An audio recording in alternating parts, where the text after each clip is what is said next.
Hello aspirants, let us discuss about the third key principle of Nolan's 7 principles of public life, which is leadership.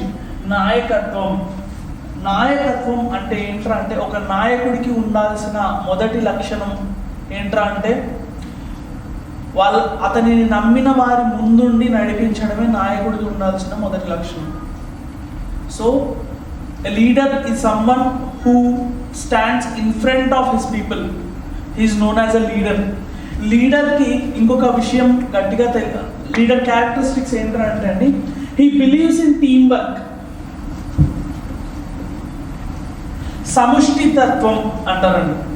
సముష్టిగా మనం అందరూ కష్టపడితే ఖచ్చితంగా మనకు విజయం చేకూరుతుంది అని నమ్మేవాడే leader. So for example we can go with MS Dhoni. So టీమ్ని ఎలా ముందుండి లీడ్ చేయాలనే దానికి మనం ఎగ్జాంపుల్ MS Dhoni గారు రాసుకున్నాం. So he should believe in role strategy. Role strategy అంటే ఏం లేదండి, ఎవరు ఏ రోల్కి పర్ఫెక్ట్గా ఫిట్ అవుతారో ఆ రోల్కి ఆ పర్ఫెక్ట్గా ఫిట్ అయిన వ్యక్తి నుంచి మనం ఏం ఆశిస్తున్నామో అతనికి చెప్పి అతని నుండి అవసరమైన రిజల్ట్ని అచీవ్ చేయగలగడమే role strategy. So these type of small successes in addition to it will become a big success. So you should believe in role strategy. And for in these things we are giving example about Krishna Teja IAS garu during the Kerala floods.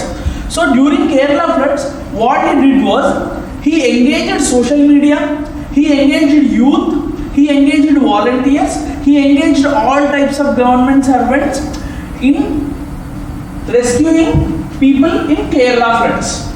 So ikkada ayana roles team work ni nammaru, role strategy ni believe chesaru. Role strategy అంటే social media accounts యొక్క role ఏంటి, floods టైంలో social media యొక్క role ఏంటి అంటే పీపుల్కి తెలిసే విధంగా మనము ఆ యొక్క దీన్ని ఏదైతే ఉందో దాన్ని పీపుల్కి తెలిసే విధంగా త్రూ సోషల్ మీడియా అకౌంట్స్ ద్వారా మనం పంపనివ్వాలి.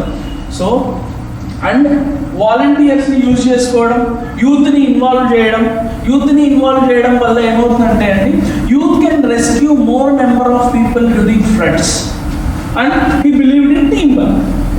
So with all respect to Krishna Teja IAS గారు, సో వీ ఎండ్